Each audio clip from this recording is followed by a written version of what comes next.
Hey, everybody, Alan Arnette with another podcast on alanarnette.com. And I just love this technology. I have got Kenton Cool, the world's most famous, well, maybe not, British climber. I got to be really careful because you have a lot of unbelievably, great British climbers in the heritage there. But he's talking to me right now from a tea house in Namche Bazaar. Hey, Kenton. How you doing, Alan? I'm doing great. How are you You're doing? looking. I'm great. You're looking fabulous. It's we spoke very briefly offline, didn't we? 8 years since we last spoke, and you're not looking a day older. I don't know what you're taking, but it's working. Well, I'm not sure about that, but I think it's the haircut, really. So, Well, yeah, I've not had it. Yeah. Anyway, you're looking great. You're looking very good, my friend. The last time we spoke, so let me do a quick intro for people who don't really know about you. So you are one of the premier British climbers. You have, I guess 8 years ago when we last really interacted in a substantive way, that you had just done something that is, well, I think nobody really has done. You summited Everest, Lhotse, and Nuptse in 7 days. And I don't think that's been a long time ago. Yeah, I don't think that's been repeated, right? It hasn't. I know a couple of the British boys have tried it. All those routes are being fixed again this year. There's an Indian team on Nuptse who are looking to fire some lines up there. So I wouldn't be surprised if it gets done this year. Yeah, I hope it does. It'd be a nice thing to have somebody stand alongside me. And the North Ridge of Nuptse, it's fantastic. It's such a great alpine climb objective. Maybe one day I'll come back and do it without the ropes. Yeah, I mean, there's so many things I want to talk to you about, but let's poke on that one just a little bit. When you went up there, I mean, that thing is heavily corniced though, right? It's very dangerous. Oh, it's horrible. I mean, I ended up on the south side of the mountain. So it comes up to, it gets pretty damn steep up there. I ended up on the south side, which gets a lot of sun. The snow was very badly sun affected, very soft, and between you and me and the viewers, listeners, it was really scary, really scary. Up there with some of the stuff we did on Annapurna 3 many years ago with John Barker and Ian Parnell, definitely felt more serious and more out there than Lhotse or Everest. And it's quite funny. I got home and I saw Doug Scott, who did the first ascent of that route back in the 70s, I think. And he gave me a proper slap wrist for using fixed lines.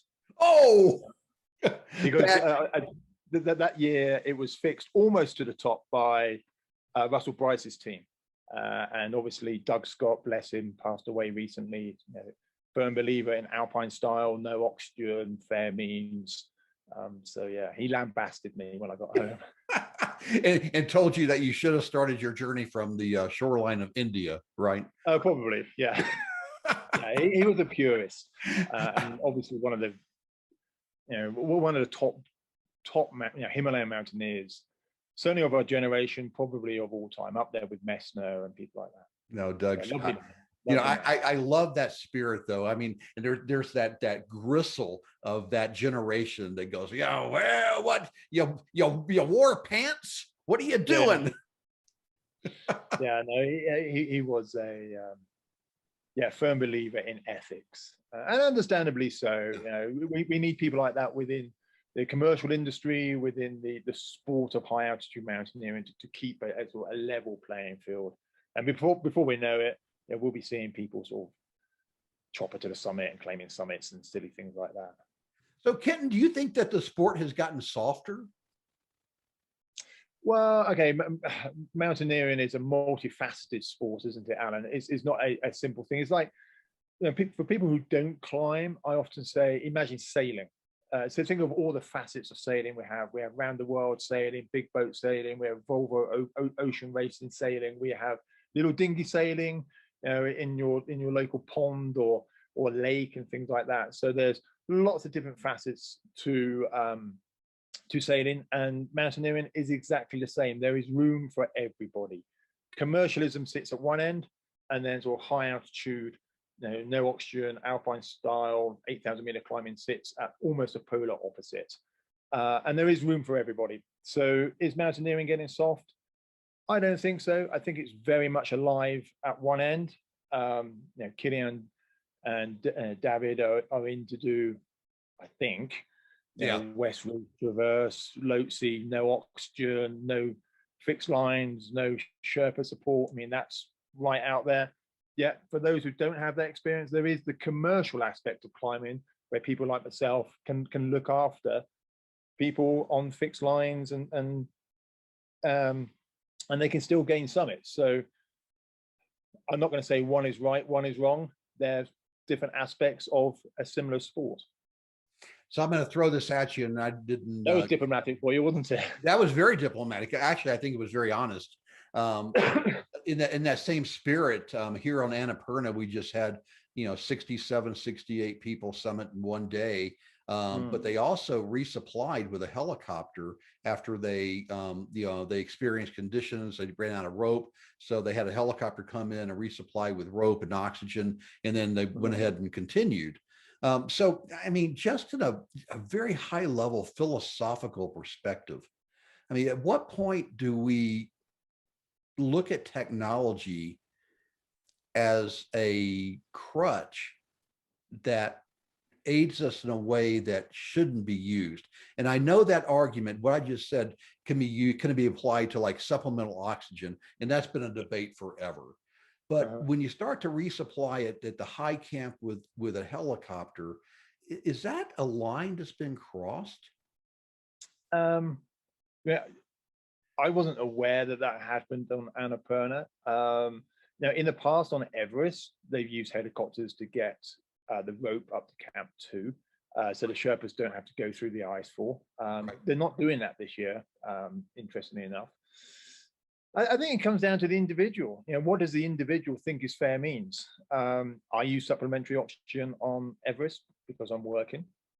I've also climbed high without it. Annapurna 3 way back in 2003, new route, no Sherpas, no oxygen, no fixed lines. So I've experienced both sides of of the story of the arena.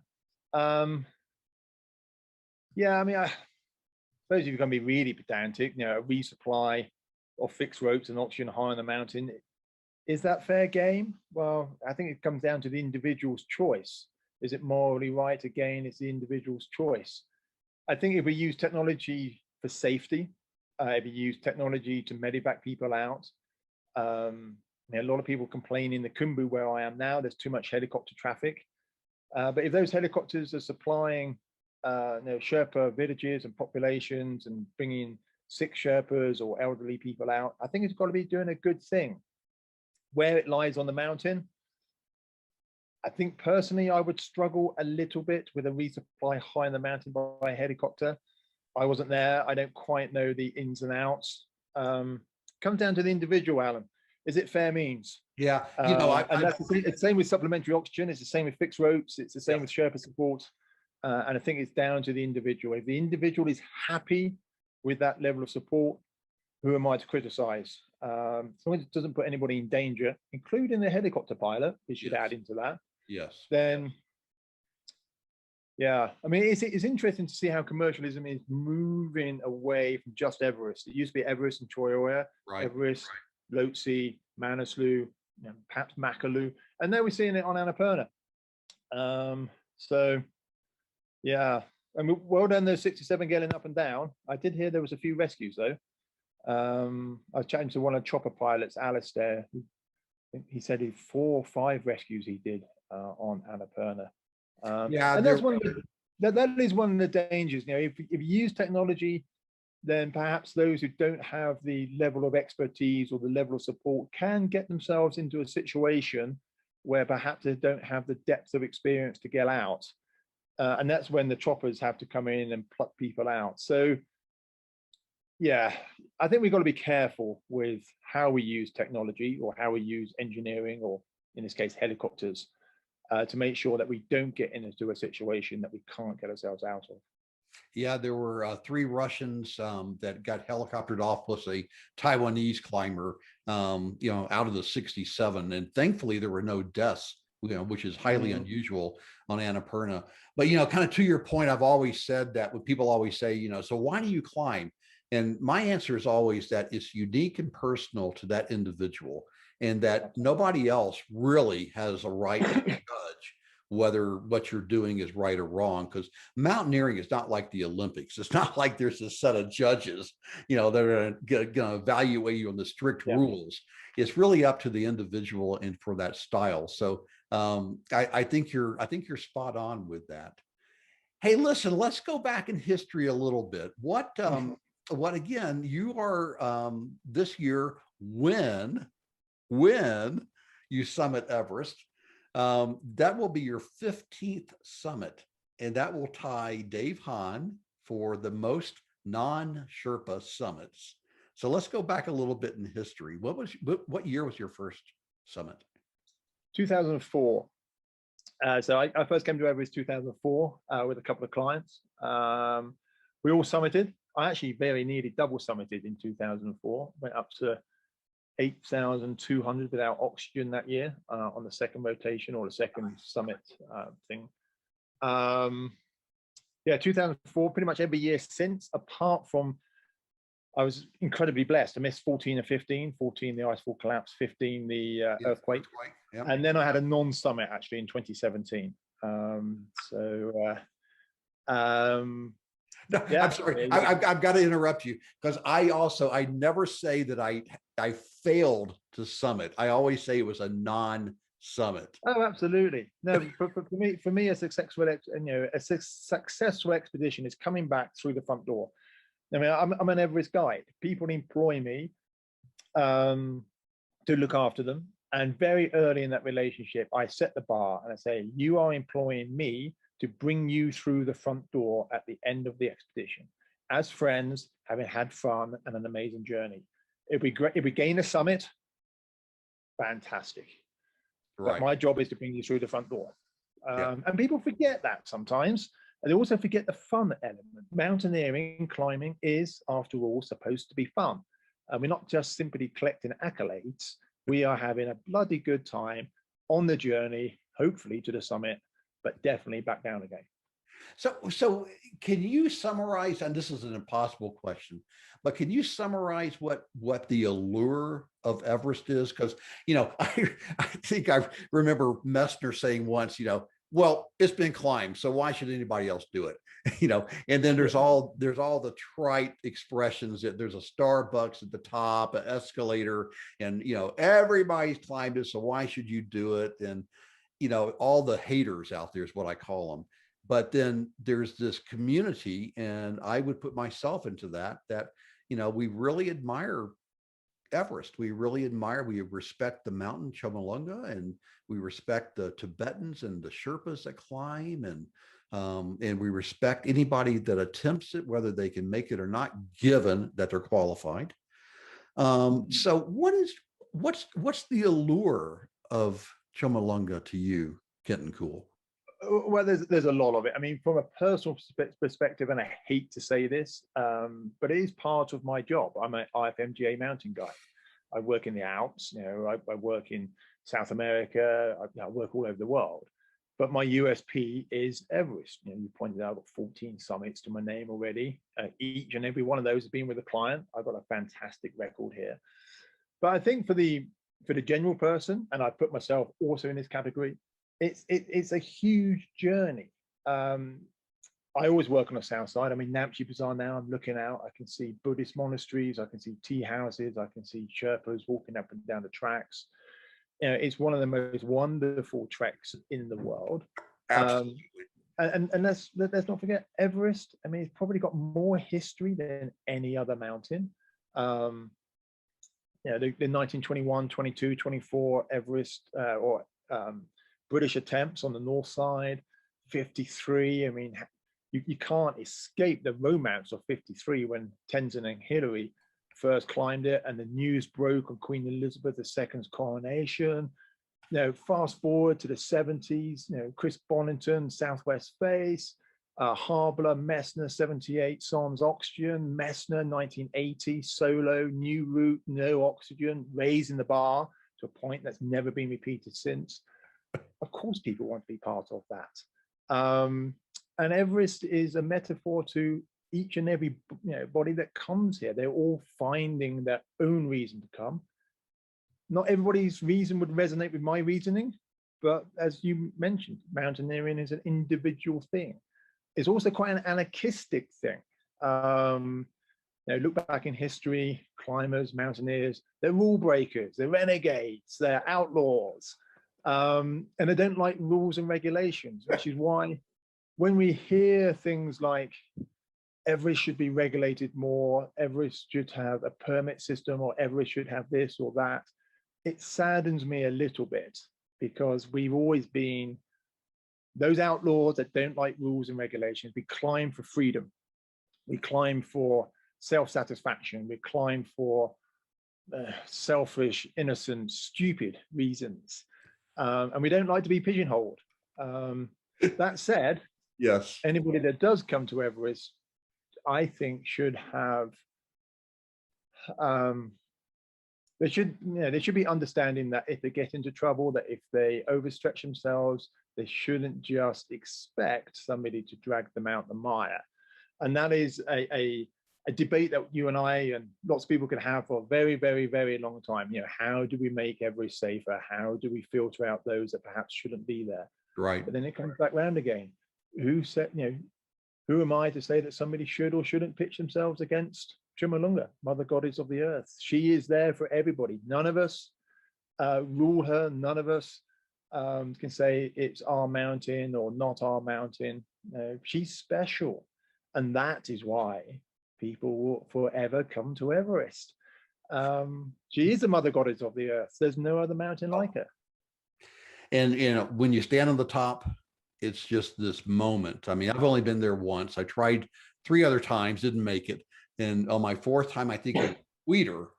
But I also think, to your point, that everybody deserves the opportunity, but I think you also have to earn the right. That I don't think that you can just go do a couple of 4,000 or 5,000 meter peaks and then hire a guide and assume that you can go up and do it. I think that not only puts the person at risk, but also their, in this case, a Sherpa guide, but also, like we saw in 2019, put other people at risk by going too slowly. No, you're absolutely right. And it is a tricky one. And I've been asked this question many, many times. It's an ongoing debate. Should people have previous experience on 8,000 meter peaks or 7,000 meter peaks or whatever? And how do we regulate that? Should we regulate that? And it comes down to the individual. We keep saying about how mountaineering is an individual thing. It's right. The individual should know, himself or herself, that they are ready or they aren't ready. But then the pushback to that would be, well, how would they know that they're ready? And yeah, I mean, I've thought about this many, many, many times. I feel blessed because I work one-to-one, and I would spend 2 to 3 years with my clients, and we will climb in South America, the European Alps. Perhaps we come out here beforehand. We've been to 7,000 meters or sometimes even higher, and I am building that experience so that my client can feel that he or she has earned a place to be on the mountain. But I'm fairly unique in the way that I work. Right. Not everybody works in that way. Not everybody has that luxury, and I do consider it a luxury. Now, you are right. People do need to earn a place here. At the same time, as I was saying, climbing is anarchistic. If you want to come to Everest and try to kill yourself, well, it's kind of a free world. Yeah, as long as you don't drag anybody else into that environment and situation. And unfortunately, that is what we do see. The Sherpas, as you know, they're a yes culture. They're never going to say no to somebody. They will go to the nth degree to look after their clients, sometimes at the detriment of their own health and safety. And it's finding that balance. That's what we need. That's what we need to do. And as you say, there's a lot of naysayers out there, and they would say commercialism doesn't have a place on the mountain, or there shouldn't be fixed ropes, or there shouldn't be oxygen. Well, unfortunately, it's here.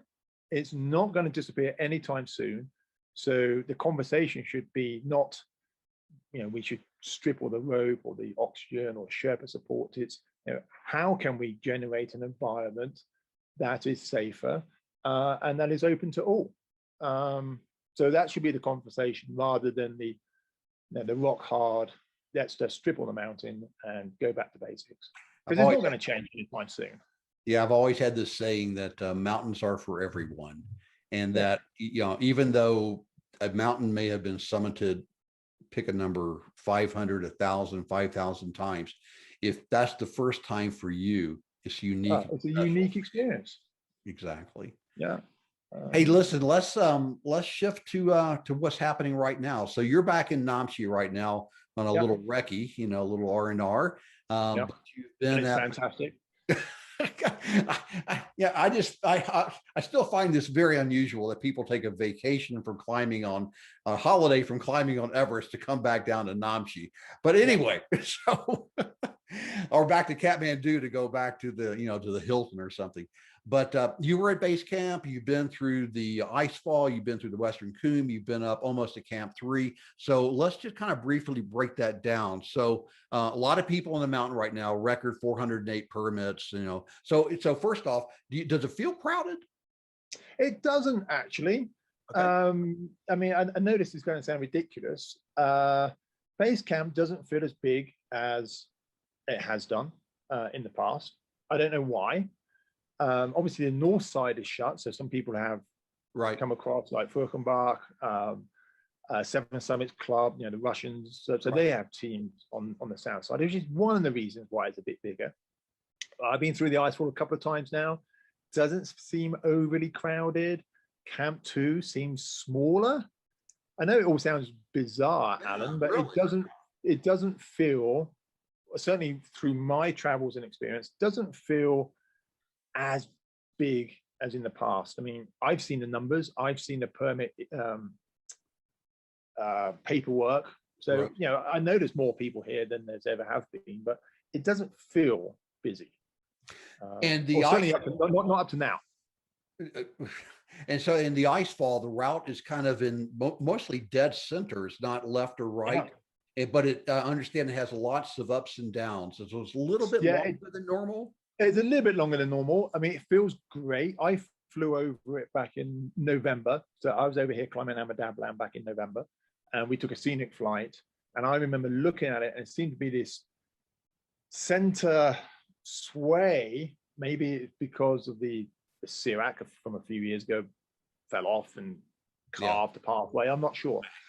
But the lower 3/4 of the icefall feel they're well fixed, feels fast, doesn't feel overly exposed. But then the top quarter, the top fifth, gets a little bit more convoluted, and there's some back and forth and up and down. So it does take a little bit longer than normal. That top part sucks up some time. Feels safer than previous years, doesn't get as close to the west flank of Everest, which has always been exposed. We used to call that I used to call it the Darwin's Corner. So you don't get involved so much in that. And then when you do finally pop out towards Camp 1, it gets pretty fast again. I mean, traveling from Camp 1 to Camp 2, no big open crevasses, there's very few ladders. It feels pretty safe. It's time consuming because it does do this a little bit and up and down. But I think the SPCC, okay, tongue tied. Yeah. The icefall doctors, the SPC, whatever it's called. Sagarmatha Pollution Control Committee. There we go. I think generally they've done a really good job this year. They should be commended. They found a relatively fast, safe route up to Camp 1. How many ladders in the icefall? Like 5? Hardly any. Yeah, 5 or 6, but they're all small. Yeah. I think by the time I go back up, there'll probably be a couple more. But I don't foresee any really big ones. There's 1 or 2 little pinch points, which could be a bit of a bottleneck. But the SPCC are aware of that, and they are attending to that. Camp 1, perhaps a little bit further lookers right, so perhaps a little bit closer to Nooksy than it has been. Most teams are finished with Camp 1 now. And then the route Camp 1 to Camp 2, that's fast this year. No big ladders. There was a huge open crevasse that there was like 10 ladders a few years ago. Yeah, no, that's all gone. That's gone now. Yeah, I don't think there's. I think there's just one very small ladder between 1 and 2 this year, which just allows the guides, well, perhaps the Sherpas don't appreciate it quite as much because they're carrying the big heavy loads. But you can just walk up the Western Cwm, look around, and just soak it in. You've been there. It's arguably the most wonderful sight in the whole world. It's a cathedral. So yeah, I think getting up to Camp 2 in one go for clients could be pretty tricky this year. It's taking the Sherpas 5 to 6 hours to get base camp to Camp 2 with a load, which is like way quicker than most clients. But you know, these guys got to go back down again. I mean, they're the backbone of the mountain. Right. So it's a bit slower. It feels pretty safe though, Alan. I mean, I'm happy in there. You know, the icefall is wonderful, it's mysterious, it's majestic, it's slightly scary, you know, all in the mix. But like we say, we're climbing a mountain, there is objective danger there. The icefall is not totally safe, but it's better than it has been in the past, put it that way. So let's talk about the Lhotse face. I understand that is that because it was a historic low snow year in Nepal, that the Lhotse face is pretty much hard blue ice. Yeah, it looks like it. I mean, I was out on Ama Dablam in November. Ama Dablam was very dry. So we have to remember that most of the precipitation is in the summer during the monsoon. It was a very, well, it was strange. It was a very dry monsoon. At the same time, the potato crop in Nepal was badly affected. I think just the way the precipitation happened. Yeah, not many people are aware of the potato famine that they had here. And it's just another thing that has affected the beautiful people of Nepal. But the low monsoon meant Ama Dablam was very dry. Everest looked very dry post monsoon, and that's continued. I mean, I came in early March. I was doing some film work for a company. I came in early March and looked at Everest and thought, wow, it looks very dry. And that translates to the Lhotse face. I went up the Lhotse face probably 5 days ago now, 4 or 5 days ago. Hard ice with some stonefall, without a shadow of a doubt. You know, it's not going to be easy for some to climb. However, since then we've had regular precipitation almost every day. So hopefully that's sticking to the face a little bit. It will reduce rockfall and will make an easier passage. I have heard a rumor that they may reroute or have already rerouted the lower part of the climb up to Camp 3. Certainly off round to the right, like we did in 2012, I think it was. You know, that was the original route that Hillary and those guys took. Yeah, absolutely. I mean, back in '53, George Lowe step cut his way up that face. So there are options. Yeah, I know, amazing. You imagine step cutting up like 15. Yeah, I know, incredible. I mean, the first people up there were the Swiss in '52. Oh, 52. Yeah. And of course, Mallory looked across from the Nukla, and then he would have looked straight on the face and considered it impossible to climb because he would have been looking straight on. He actually said that it is impossible to climb, and that's what took him to the north. Amazing. Yeah. Well, that and Nepal was shut. Don't forget, Nepal was shut to foreign travel until after the Second World War. I love Everest history. I mean, this is why we keep coming back. It's just like. So it'd be interesting to see how the Lhotse face will evolve over the next few weeks. Obviously, when you get Sherpa traffic going up it, steps do get cut into it by the crampons and things like that, not by Alex Lowe's axe this year. It seems pretty well fixed. There's an up line, there's a down line. It's really good rope. 7 summits are fixing this year. They seem, thus far from what I've seen, done a pretty damn good job of it. They're Sherpa heavy. They've got a lot of Sherpas in that camp. They've got some really experienced Sherpas as well. Karmarita, he's leading the fixing team. I mean, 24 summits. 20, yeah. I mean, he'll get 25 and 26 this year. Yeah. Almost certainly. Yeah, almost certainly. So all in all, I mean, I know there's lots of rumor and conjecture flying around about Everest this year. It's looking like it's going to be a good season, Alan. There's a fantastic weather window coming up right now. I think the lines will get in early. I think we will see summits early, and then hopefully that weather window will open up and we'll see constant traffic going up and down the mountain, negating any bottlenecks, negating anything like that.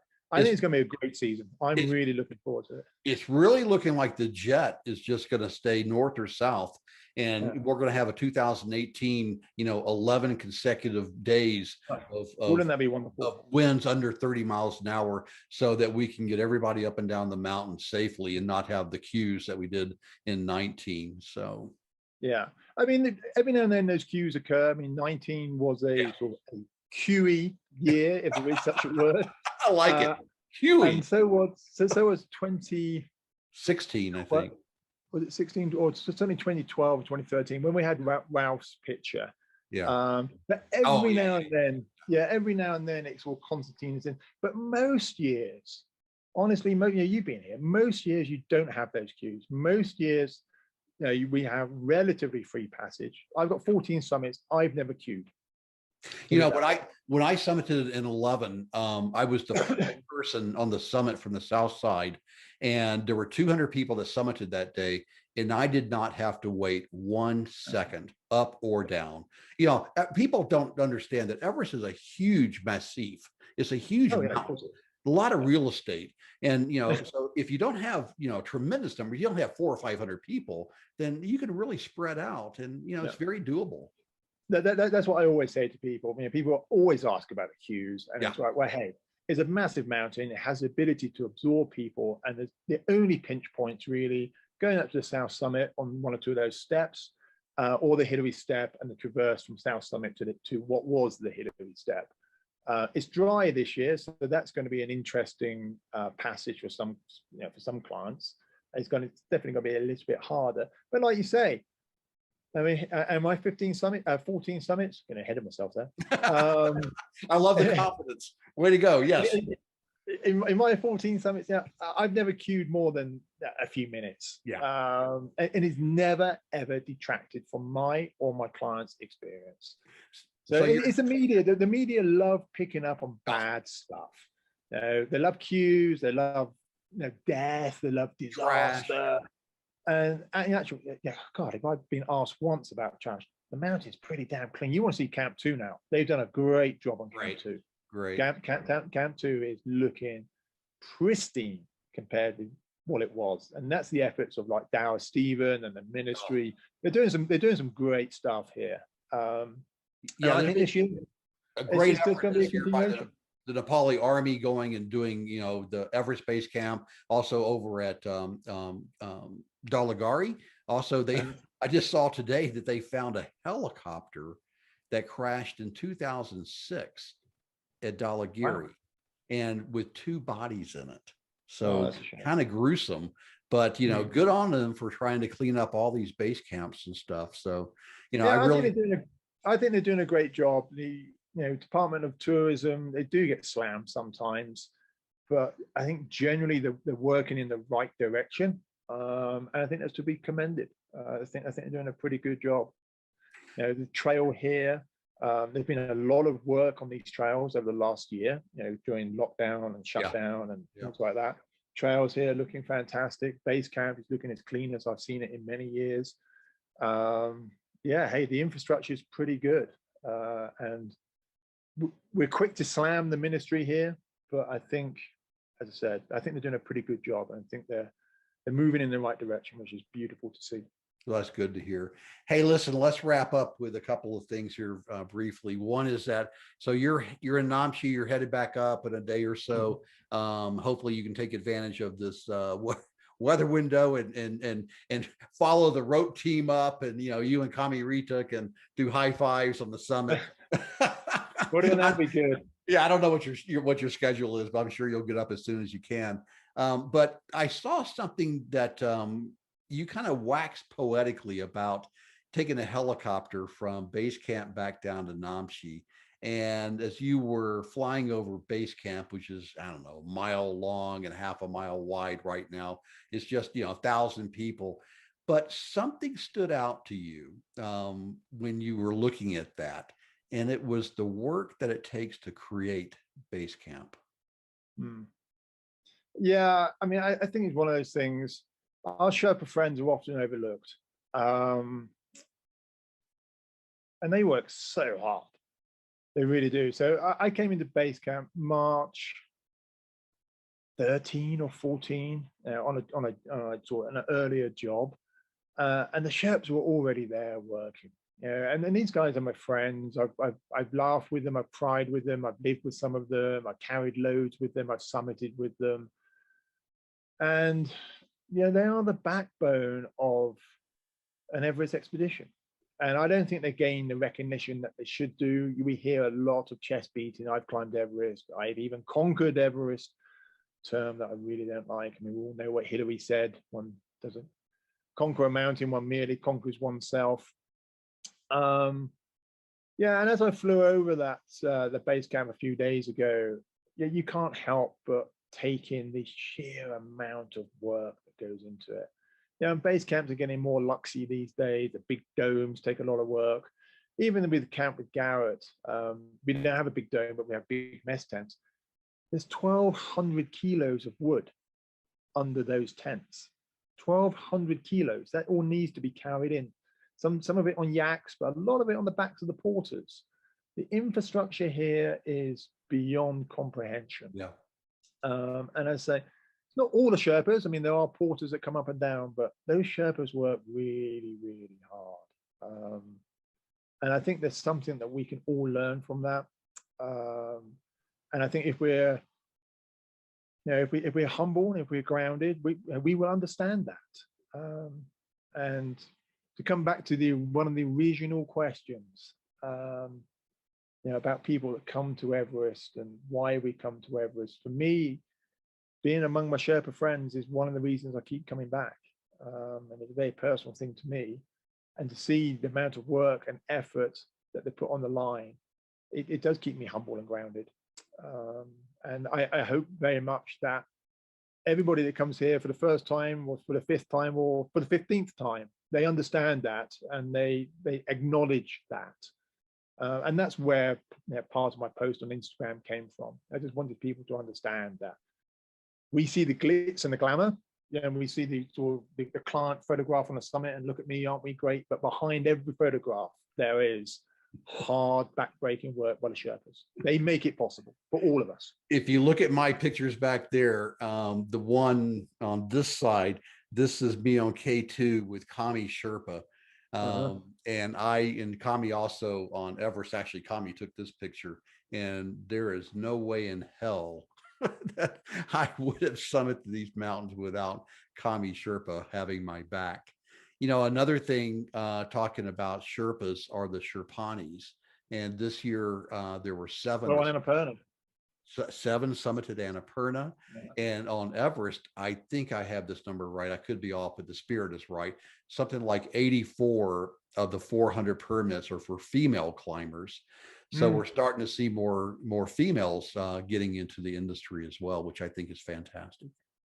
No, it's really good. I mean, one of the great things about climbing, it knows no boundaries. It doesn't matter if you're black or white, male or female. It's open to each and every one of us. It's not necessarily age related. It's certainly not religious related. And that's one of the fantastic things about the sport of mountaineering. It is open to the individual. We spoke about it earlier. And it's the goals and the gains are individual ones. It's not necessarily pitting yourself against he's a really good friend of mine, David. David Gottlieb, the German. He's superhuman. I can't pitch myself against him. I can merely pitch myself against myself. There you go. And that's what climbing is all about. Yes, there's fantastic teamwork and collaboration between Sherpas and Western climbers and different teams, and we've seen that over the years. But ultimately, a lot of the time, it's about self-fulfillment and pushing oneself against oneself, not against a mountain, not against others. And that's what makes the sport so special, and always will be. Well, Kenton, you are a wonderful ambassador for the sport, a spokesperson for the humanity of the sport, and also an advocate for Nepal and for the Sherpas and the porters and the yak herders and everybody that makes Everest work. So thank you so much for taking your, what is this now? This is your Monday morning at 9:30, I Is it think. Monday morning or Sunday? No, it's Sunday morning. I'm off to Oh, it get is. more. Yeah, I'm off It to is get Sunday more morning. coffee. So you got to get more coffee. Yeah, some more milk tea. Yeah. Good chai. Good chai. There you go. I just like I said, I feel very blessed. I first came to the Himalayas when I was 19, Oh, and it was, of course, in Pakistan, and I fell in love with the people as much as the mountains. And whether it's Pakistan, India, Nepal, Bhutan, I keep coming back and I keep seeing the same thing in the mountain people. There's something special about them, and that's predominantly why I keep coming back. I always tell people where should I go trek? I always say, go trek in Nepal, but I haven't been to Bhutan. That's on my list. But I always say, go trek Annapurna Circuit, Manaslu, Khumbu, Everest Base Camp. Go to Nepal. It will change your life forever in a good way. Totally. Yeah. Kenton, You see humility and generosity here that you don't see anywhere else. Absolutely. So my friend, best of luck. Thank you so much for your time. I thoroughly enjoyed this. Be safe on the mountain. See if you can grab your 15th.